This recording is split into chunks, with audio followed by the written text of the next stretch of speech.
This is a poster that I created and ran on Facebook a couple of weeks ago.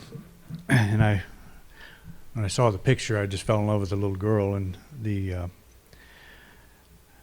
can't tell if she's reluctant to go out on the stage or she has doing something against her will, or what she's doing exactly, but it's a very cute picture. But it came up to me because I had a conversation with a woman that knew a family who had just lost about a 3-year-old girl to leukemia, which in one way is a very sad story, a very sad thing. But the thought, when you're tempted to think a life has been cut short, remember that every soul is dancing through eternity. And that's not always an easy thing to remember, but it is something that is very important for us, especially now at this time. Today we're acknowledging Memorial Day, and it's the holiday for remembering men and women who died while serving our country's armed forces. And most of us know someone who has, or know families that have lost people. I know several individuals that have died in Vietnam and different wars that we've had over the years. And it's unfortunate that we still have to contend with this type of thing, but we do. And we probably will have to for quite a while. It just seems to be the nature of human nature that we don't always get along, and there's always some conflict going on. So we're very grateful for the people that are willing to step forward and serve in this way, and especially for those who made the ultimate sacrifice. So it's an important time for us to look at that and just to give thanks for those that have made that kind of a sacrifice.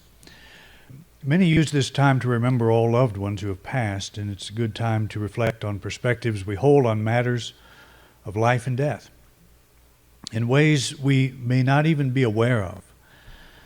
Our view of death impacts the way we live our life.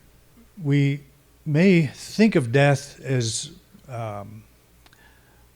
little as possible while we are living our life, but it's important to understand how we think of it, because it does affect and it does impact the way we live our life. Ways we don't always know, we're not always aware.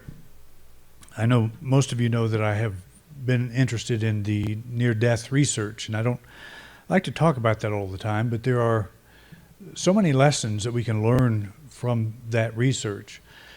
But I find that I am drawn to it not because I'm obsessed with death, but exactly the opposite. What that research gives us is kind of a window into this thing we think is an end.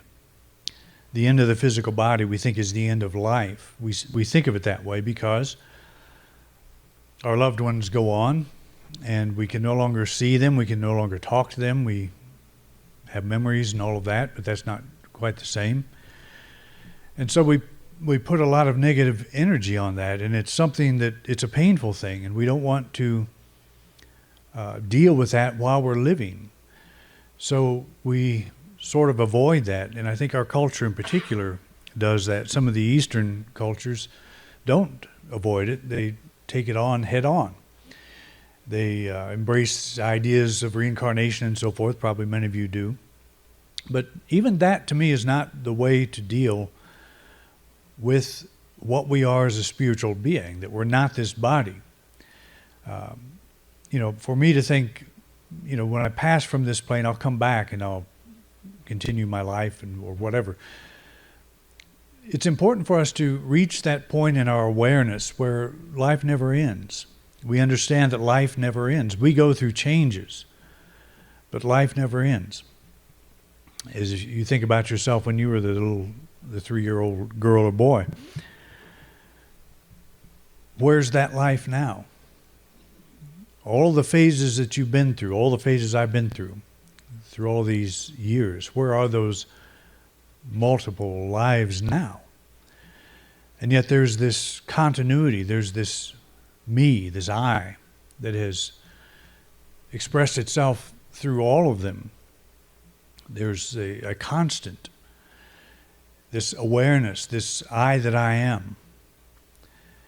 And so I've been through many experiences, many bodies, many incarnations. I'm not in the same body I was when I was born. Thank goodness. Totally different body.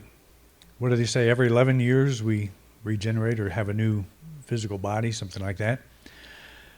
Is that true of the soul as well? I don't think so. That which we are is that steady sameness that runs through all of the experiences we have.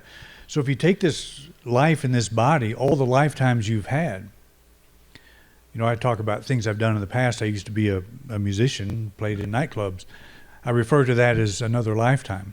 That was a whole lifetime ago. And it literally is. You're surrounded by different people, different circumstances, different things. It's a whole different life. But I was there, and I lived through it. Some people didn't think I would, probably, but I did. But that is, if you take the microcosm of our experience here in this body on this earth, we have died and been born many times. We've gone through many incarnations. We have taken on new identities. When I became a minister, that was a new birth. I took on a new identity. But there was still that same I. That preordained I was there, just like the after ordained I was there.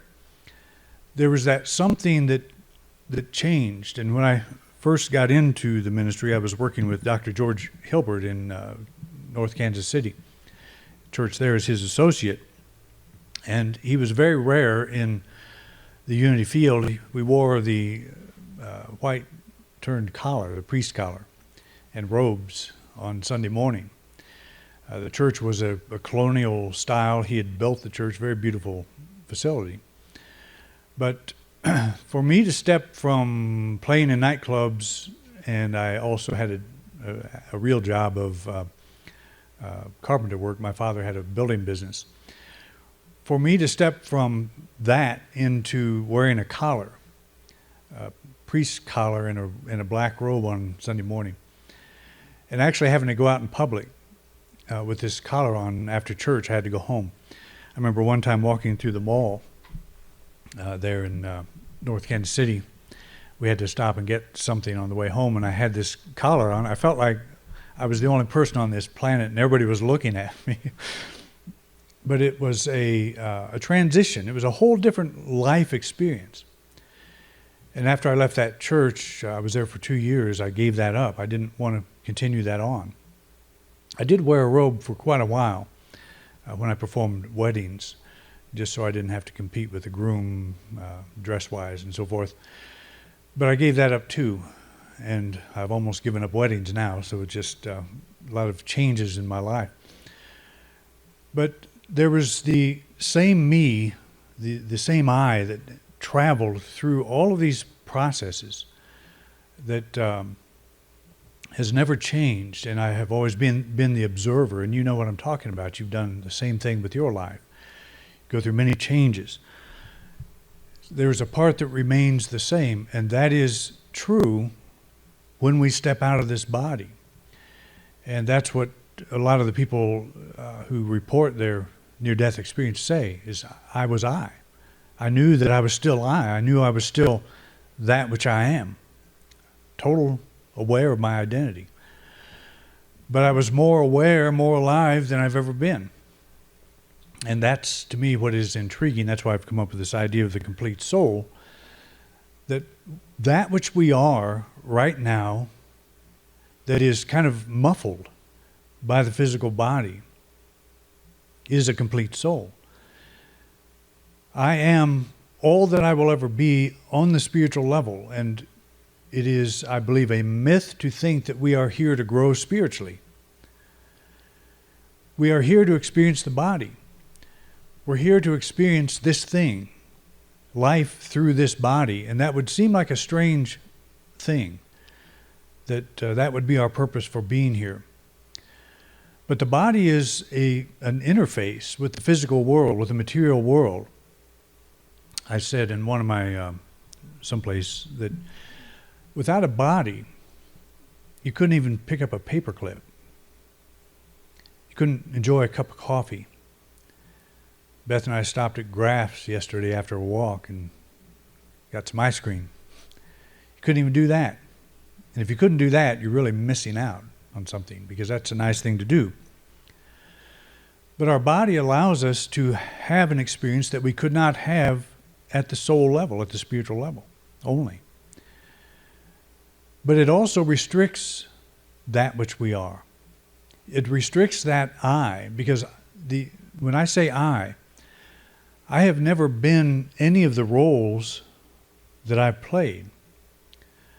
I'm always more than that, and you're always more than that.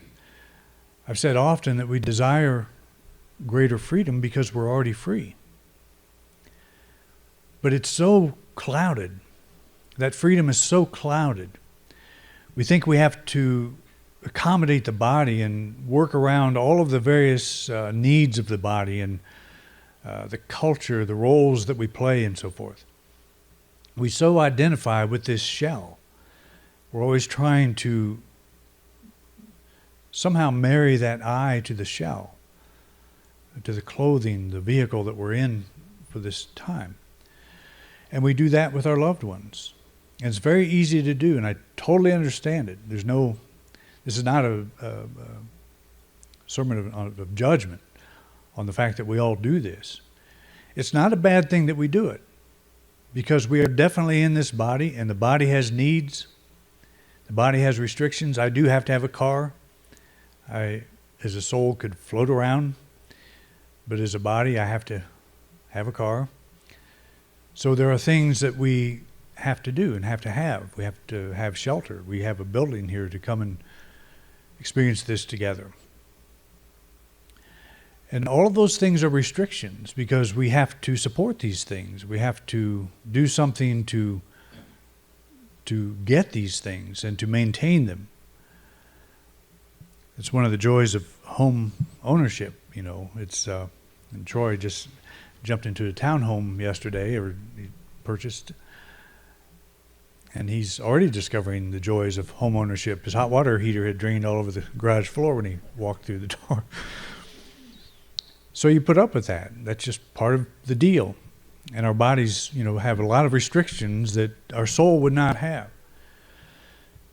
And so we would say, well, why would I take on a body? Why would I be in a body in the first place? Why not just be the soul? Why step down into this? And some of our near-death people say that it's a real privilege, a real honor to be able to take on a body,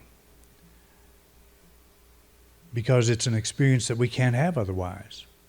There's plenty of time to be a soul, you know, plenty of time to float around and do all the things that we do as a totally free soul, but we probably take it on as a challenge. One of the illustrations I've given too is the idea of writing a book. You know, writing a book is a very difficult thing to do.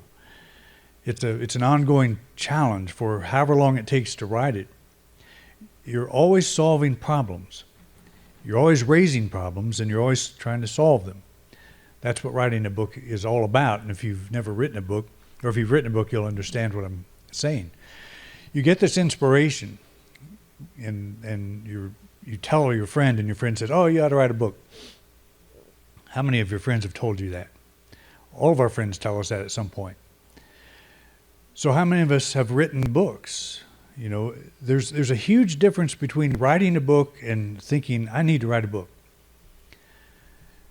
So when I get involved in writing a book, usually about halfway through it, I think, what in the heck am I doing this for? This is too much problem solving, too much work. Who would want to read this thing? That kind of thing always comes up. And I think that's what happens when we take on a body. Just think of it as publishing your soul. You take on a body, you're putting your soul ideas into written form or into published form. That is where other bodies can communicate with you and so forth.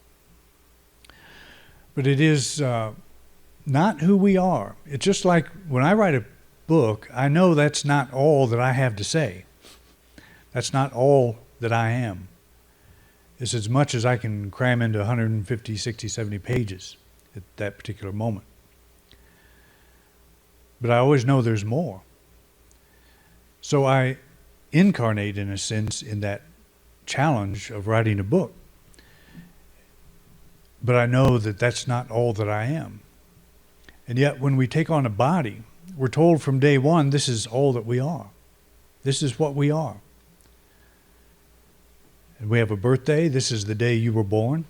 And this is the day you die when you check out. Is that true? Is it true that you were born? Is it true that your soul was born? Did your parents give birth to your soul? Are they the creators of you? And I can't buy into that that's true. I can't believe that I am just a product of genetics and chromosomes and cells and all the stuff that we associate with the body. That's my vehicle, but that's not who and what I am. So it's important to think about this kind of thing. So I told you that a woman told of a family who lost their 3-year-old daughter to leukemia, and the woman said, I don't understand why some lives are cut so short. It just doesn't seem fair. And it doesn't. That part doesn't seem fair. Every time I am involved in a situation like this, it doesn't seem fair. There's a part of me that responds in that way. But what does seem fair is that this is not all there is, fortunately. That this soul that was in this 3-year-old body that lived in this body for 3 years, that's not all she was or is. And we try to figure out, well, why would a soul just step into a body for 3 years and then check out? And I don't have an answer to that either. I don't know exactly why I stepped into a body. I don't know exactly what I was thinking. And you probably don't either. Maybe you do. Some people do remember why they checked in. I read one story, it was around reincarnation, but this woman got into a horrendous fight. She was Indian, I believe. Horrendous fight with her husband, and he ended up whacking her across the head and killing her. And she recalls being so angry that she was a woman, that she came back as a man. And I thought, well, if that's all it is, if that's all that's involved in our choice, I'm angry, so I'm going to come back as whatever. Then that shows you how transient this whole thing is. If that's true, you know, we have to take people's word for their stories and so forth. But do we have a purpose for coming here? Is there some divine purpose for our coming here? And I have gotten to the point where I say, no, there is not. I didn't come because I was pushed into this incarnation by God. I came because I wanted to experience it. For some reason, I wanted to experience it. And it's probably not any one thing in particular. It's a lot of things. But I wanted to have this experience, and when I took on this body, I'm sure that I knew it was temporary. That I would be here for a time, and then I would be back and floating around, doing whatever souls do in their spare time, which is eternity. But we probably see it as an adventure. And anytime a life is cut short, and we particularly think about this, people involved in war and so forth, that young lives are often cut short, and we say that's a horrible thing. Well, I've read many stories of people who have had near-death experiences, having stepped on a landmine or being shot or blown up in some way, left their bodies, looked back at the carnage, and were totally happy. were totally okay with whatever they witnessed there, whatever they saw. What people tend to say is if they look back at their body, it's either in a hospital bed or on the battlefield or in a car accident or whatever, they're amazed at how easy it is to let that be okay, to leave that behind. I'm not that. They know immediately. I'm not that body. It seems nearly impossible for us to think that way, because that's all we think about. I am this body. And I can tell it's my body because I have a headache and it hurts. Or I have a backache and it hurts. And I'm getting older and I can see that. And it's always I this, I that connected to the body. So we so associate it with the body that it's very difficult for us to understand how somebody could step out of the body and look back at their dead body and not care, want to go on. There's a woman, one famous case, who was kayaking in Chile, and her kayak shot under the water and caught in some rocks. She went over a waterfall. And she was a doctor. She knew exactly what was going on. She was drowning. The water pushed her body forward. She couldn't get out of the boat, and she could hear her legs cracking, and horrible experience. But she found herself above the water, looking down on this whole scene, and she saw the people that she was with out of their kayaks shouting, trying to find her, and so forth. But she had this tremendous experience. But she had some kids and everything, and she said, I was amazed that I was so willing to go on, to not go back to that body. She thinks she was under the water for about 30 minutes. And it just seems impossible that she could do that and come back to talk about it. But she did not want to come back. And that's not to say, that we're thinking of this as a diminished experience. The thing that is profound to me is the soul. She was more than she was when she was in the kayak. She was having this broader experience because she is more. She discovered something more about herself. She was floating, looking down at the whole thing. And you can't do that in a body. You have to get a drone to do that. A big one. But the restrictions of her soul were lifted. And it appears that when the restrictions of our soul are lifted, all of the relationships, all of the things that we think are so important here now evaporate in just a matter of moments. And what people report often is they go along loving this beautiful new freedom and they encounter a being of light, or it could be a relative, it could be someone that has gone on. And they'll be skipping along and this person will give them some really bad news. It's not your time yet. You have to go back. And most of them will argue, I don't want to go back. This is too beautiful here. But they go back and find themselves in this horrendous condition again in the body, total pain, total anguish. Sometimes people are revived and they are absolutely livid toward the doctors that revived them. Doctors doing the best to, do a good job.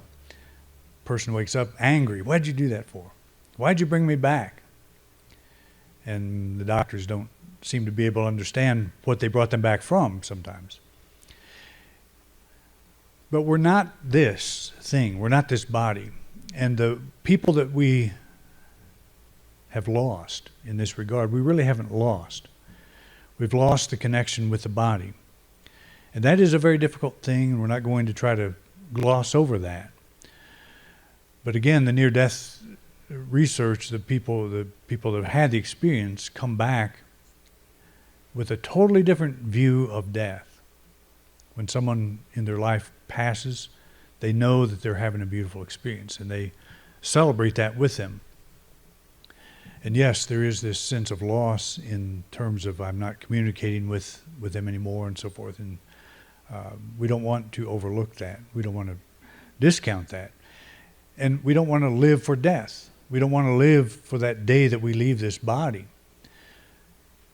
If we're here because we want to be here, that to me is an incentive to get with the program. Why did I come here? Well, I don't know. Well, figure it out. Do something. Do something you like to do. Do something interesting to you. Make this momentary experience something worthwhile. That's the message to me. It's not like, okay, I'm sitting here waiting for God to tell me why I came here. God would probably say, I don't know why you came here. That's your problem, not mine. I'm fine. But that's really what it comes down to. Just think of your life in this body. You make all the choices. You've always called the shots. Your decisions that you've made have always been the most important factor in whether or not you're happy and whether or not you feel like you're fulfilled. So you're at a crossroads in your life. You're at a place where you're saying, I don't know what to do. God, tell me, please, what to do. What should I do? And God would, if God was a man, would say, or a woman, would basically say, well, just live, be alive. Fully occupy your body. Fully occupy your life. That's what I do. So that's what you should do. Because you're created in the image and after the likeness of me.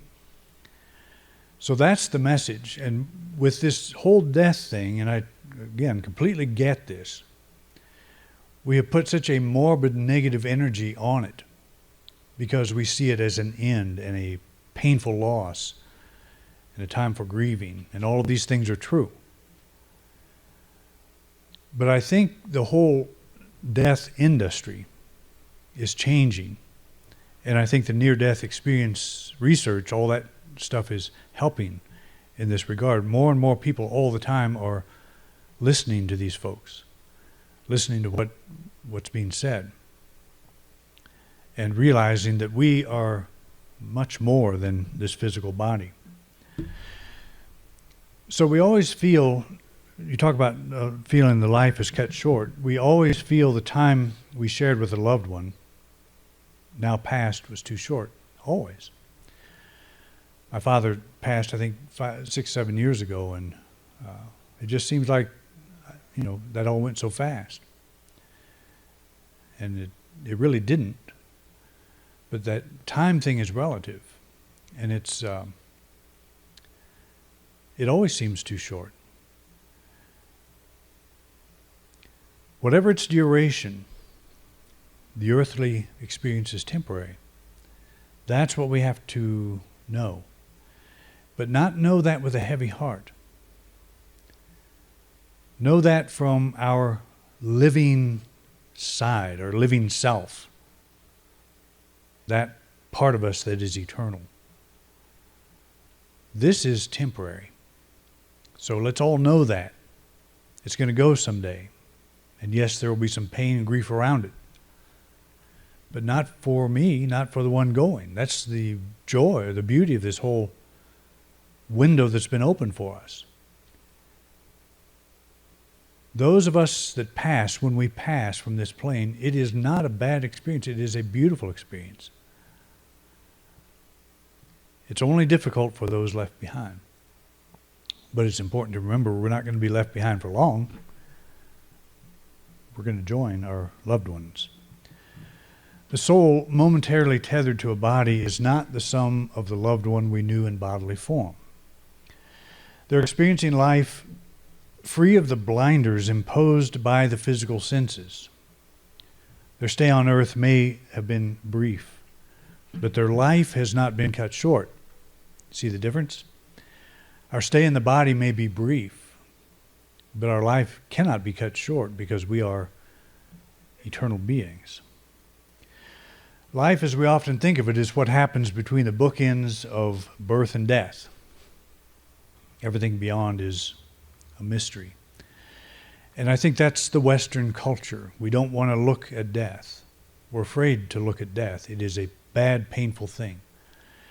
And that's why we spend so much time and energy keeping people alive. We have this thing that if when you're dead, you're gone and that's it. And the whole medical profession thinks if I lose my patient, I fail.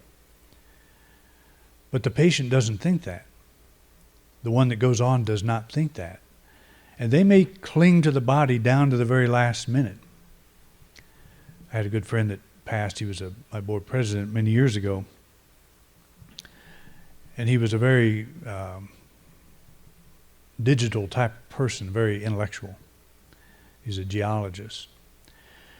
On his deathbed for 3 days, he counted. That's all he did was count. When he was involved in the church, he would count the offering. He would count the people. He would count just about whatever could be counted. So on his deathbed for 3 days, he counted. He didn't want to let go. He was afraid of letting go. He didn't think that he would survive the loss of his body. So he occupied himself in this way, and he didn't appear to be conscious, but he was counting. But the time came where his whole countenance shifted, and this look of peace came over him in a way that I knew he didn't have to count anymore. And he was totally happy, had totally released himself into his next experience. But in his mind, his whole life, death was a mystery. He didn't want to look at it, didn't want to think about it.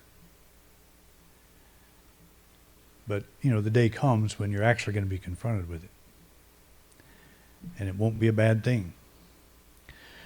One who sails over the horizon of visibility gains an insight those who remain on the shore rarely grasp. Just think of yourself on the deck of a ship, sailing over the horizon. You're alive. You're having your experience. You're disappearing from the sight of those you left behind. But you're not disappearing. Whether they were killed in the heat of battle or silently slipped away from the quiet of their hospice bed, they would long for us to know that there is no death. Those who go on would look back and not want us to grieve, not want us to cling, but to know that they're fine and we're fine and everything's fine. They would know that if we do not grasp it now, we'll discover it soon enough, and that's the thing. But we don't want to live for that. We don't want to live waiting for that day when we discover for ourselves what it is to die. The whole point of having any understanding of this process at all is that we may live and that we may fully invest ourselves here now. We're all dancing through eternity. The day will come when we will step from this plane, but we will never step from life. Earth is but one of the many rooms of which Jesus spoke. So we hold our loved ones in the light and beauty of life, and we know that they're doing the same with us right now. All right? I hope this is a very meaningful weekend for all of you. Thanks for coming.